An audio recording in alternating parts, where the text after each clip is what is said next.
guys! Welcome back to our YouTube channel. Please don't forget to like, share, and subscribe para lagi kayong updated sa mga video na i-upload ko sa aming YouTube channel. Isang magandang araw po sa ating lahat, lalong-lalo na sa lahat ng ating mga lolo at lola dito sa ating bansa. Wow, heto na, aprobado na ang matagal ninyong inaantay. Wala nang pipiliin dahil lahat na ng ating mga senior citizens ay makakatanggap na nito. Ang balitang ito ay nakalap sa Facebook page ng Senior Citizens Party List.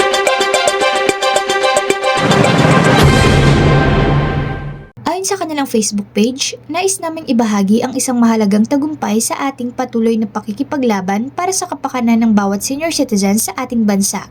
Sa tulong ng pagsusumikap ng Senior Citizens Party List, matagumpay na naaprubahan ang Universal Social Pension sa Committee on Appropriations. Ang panukalang batas na ito ay nagbibigay ng karagdagang pensyon para sa lahat ng ating mga senior citizens. Isang hakbang patuloy sa mas maginhawa at masiguradong kinabukasan para sa ating mga lolo at lola. Hindi dito magtatapos ang ating laban. Patuloy nating isusulong ang bill na ito hanggang sa ito ay maging ganap na batas. Ayon pa sa kanilang Facebook page, lalaban tayo hanggang sa huli para sa kapakanan ng bawat senior citizens, kasama ninyo ang Senior Citizens Party List sa bawat hakbang ng pagbabagong ito. Thanks for watching! Please don't forget to like, share, and subscribe!